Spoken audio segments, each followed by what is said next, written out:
तो उन्होंने कहा है कि मन की 4 प्रकार की वृत्तियाँ होती हैं।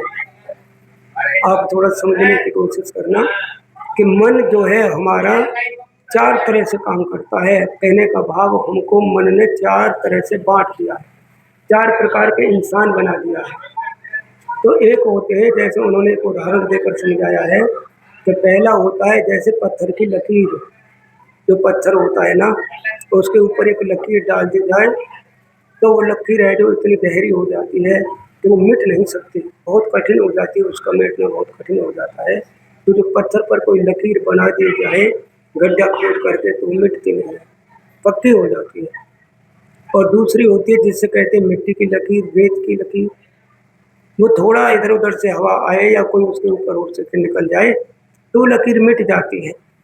और तीसरी लकीर होती है पानी के ऊपर, ऐसे इधर से बनाए खींचते जाओ उंगली से, पीछे से मिटती चली जाती है, वो पानी की लकीर होती है।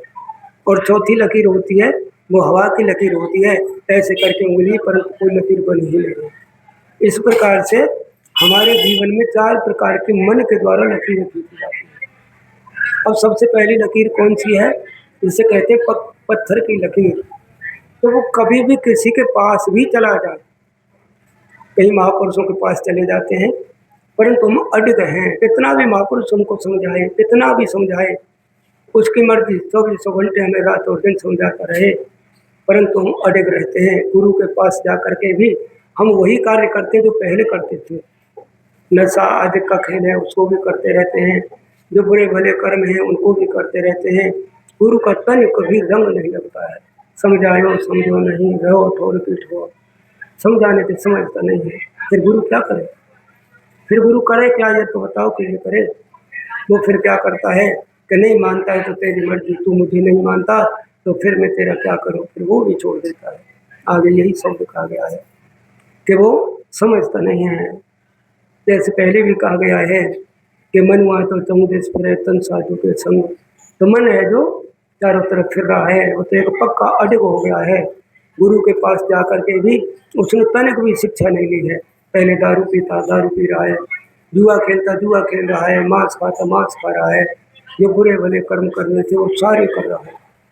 फिर बताओ उसने क्या, उसकी लकीर कुछ मिट गई है? उस पर कोई प्रभाव पड़ गया है? क्या करेगा गुरु? कुछ नहीं कर सकता। फिर लोग वह कहते हैं कि जी मैं गुरु के पास भी गया था, मैंने वहाँ भी सब कुछ देखा, परंतु कुछ नहीं। फिर कभी उन्हें पूछ लिया जाए कि गुरु के पास क्यों गए थे, तो कहते हैं हम ये देखने के लिए गए थे कि गुरु हमको क्या देता है, हमें तो कुछ नहीं मिला। अब बताओ कहाँ से मिलेगा, कैसे मिलेगा? तो वो अपनी पत्थर की लकीर पर बंधे पड़े हैं, उसको कभी छोड़ते नहीं हैं। और दोष कैसे लगाते हैं? गुरु को लगा देते हैं। दोष किसको लगाते हैं? परमेश्वर को लगा देते हैं। जब हम कर्म को नहीं छोड़ते तो फिर बताओ क्या करेगा गुरु? सच्चे गुरु का कोई दोष नहीं होता है। साचा गुरु क्या करे? जो हमसे कामे चूक और अंधे एक न लागे, जो बांस बजाए फूक। कि हम क्या करें? गुरु क्या करें? हमने अपना कर्म त्यागा ही नहीं है, हम उसी में रहे हैं जिसमें थे। ये पहली लकीर होती है। और दूसरी लकीर कौन सी है? कि गुरु के पास जाते हैं तो पहला गुरु वचन कौन सा कहता है? कबीर साहब की वाणी कह रही है कि पहले मरण विचार के जीवन की क्षण आस, और सवना के हो रैन का तो आओ हमारे पास। पहले ही शर्त है कि भाई मेरे पास आना है तो ये समझ लीजिए कि अपने जीवन को कुर्बान करके चल रहे हैं। मेरे पास आपकी नहीं, मेरे पास तो मेरी ही चलनी चाहिए, जो मैं कहूँ वो आपको करना चाहिए। तो कुछ भाई इस चीज़ को समझते हैं, और इसे समझते हैं तो फिर वो कुछ समझने में अपना बदलाव लाना शुरू कर देते हैं, सोबत करना शुरू कर देते हैं। कहते हैं ना, मेरे मन कर संतन को संग। अब उनका मन है जो कहना शुरू कर देता है कि भाई मुझे संतों का संग मिल जाए तो बड़ा अच्छा है। क्यों? क्योंकि उनका मन कुछ सोचने लगा है अच्छी तरह से कि भाई ये जीवन हमारा निरर्थक है, ये जीवन कैसे बदला जाए? हो सकता है संतों का संग करने से बदल सकता है। तो गुरु के पास जाते हैं तो संतों का संग करना शुरू कर देते हैं। तो उससे मिलता क्या है? तो स्पष्ट कह रहे हैं कि मेरे मन कर संतन को संग, जिनके संग सुमत उपजत है, चढ़े प्रभु को रंग, मेरे मन कर संतन को संग। हे मेरे मन, मैं इस संसार में धक्के खाते खाते बहुत परेशान हो चुका हूँ। अब तू संतों का संग कर ले, उनके संग सुमति पैदा होगी और उनका सत्संग सुनने से जो परमेश्वर का जिसके हम अंश हैं उसका रंग चढ़ जाएगा।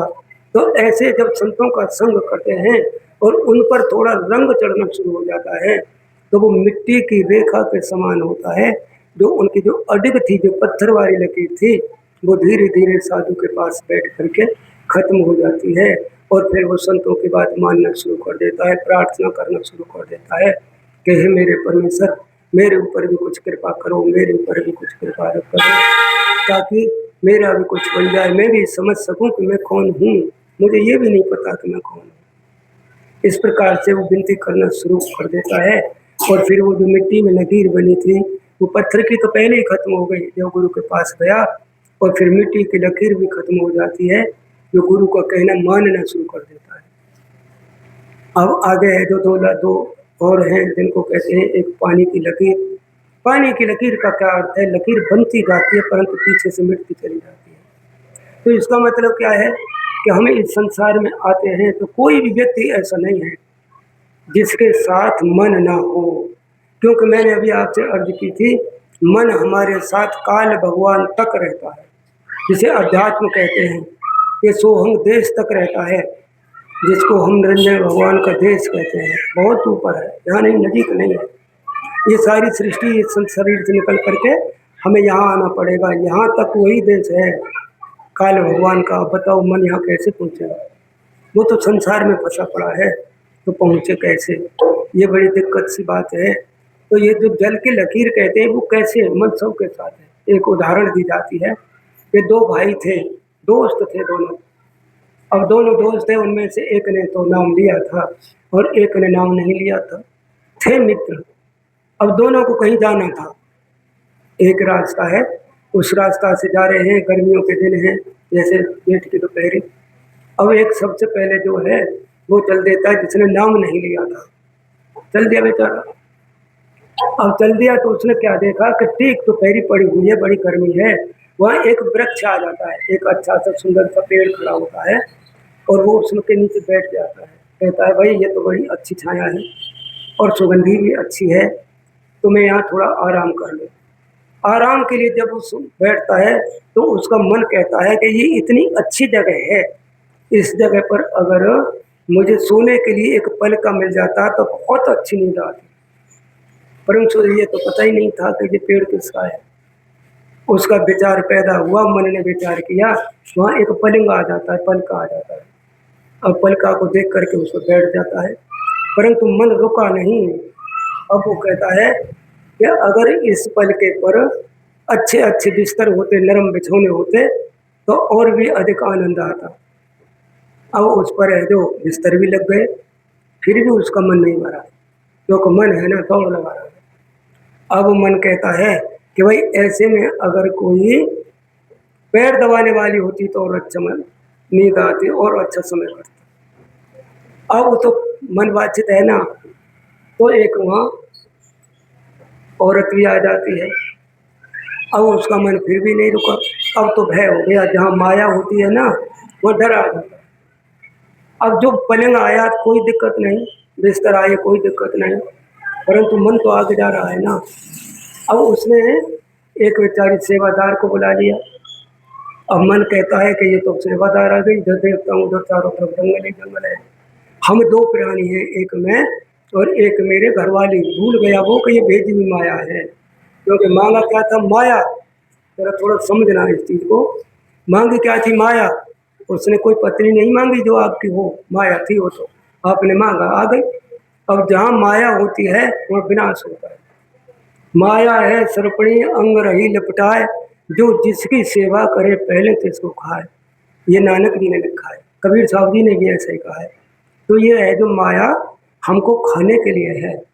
अब क्या हुआ, उसको भय आया तो विचार करने लगा, चारों तरफ जंगल ही जंगल है और इस जंगल से अगर शेर आ जाए तो क्या होगा, हमें खा जाएगा। अब ये बताओ, जब उसकी सारी इच्छाएं पूरी हो रही थी तो ये इच्छा भी पूरी हो गई, आया शेर और खा गया। हो गया खात्मा। अब क्या रहा ये मन के मते ही चल रहा है ना, मन के मते न चालिए, मन के मते अनेक, और जो मन पे असवार है सो साधु को एक। अब थोड़ी देर बाद दूसरा मित्र था, उसको भी चलना था। अब वो भी चल पड़ा, वो भी चल पड़ा, तो वो भी उसी पेड़ के नीचे बैठा जा करके। तो उसको भी मन आ गया कि भाई ये पेड़ बड़ा अच्छा है, आराम कर लूँ। परंतु जब आराम करूँ तो यहाँ बिस्तर होने चाहिए। तो पलंग भी आ गया, बिस्तर भी आ गया। मेरी बात समझे हो? अब वो गुरु वाला था, उसको विचार आया कि मैंने दो चीज मांगी, एक बिस्तर और एक पलंग, और दोनों चीज पूरी हो गई है, दोनों मिल गए हैं। तो मैं न जाने कब तक भगवान का भजन करूंगा, और मिले न मिले, इससे तो मैं है जो इससे परमेश्वर मांग लो। तो उसने कहा कि भाई अगर ऐसे में परमेश्वर होता तो कुछ आनंद और ही होता। तो वहाँ पर गुरु जी आ गए और फिर उनको सत्संग हुआ वहाँ। बस इसको कहते हैं पानी की रेखा। अब मेरी बात समझे हो, जल की रेखा। अब वो बदल गई ना, उसने गुरु को बुलाया, गुरु को मांगा, अपने मन का जो विचार था वो त्याग दिया, और जो मन के विचार में था वो उसका खात्मा हो गया। तो जल की रेखा ये है कि मन रहता तो है साथ, परंतु वो बदल जाता है। गुरु का जब नाम याद आता है, गुरु का मंत्र याद आता है, गुरु की याद आती है, तो फिर वो बदल जाता है। फिर वो सारे कर्मों का त्याग करके एक ही बात पर रहता है कि गुरु गुरु गुरु कर मन मोर, और गुरु बिना मैं नहीं हो। गुरु की टेक रहो दिन रात, जाके कोई मैं टेंदार।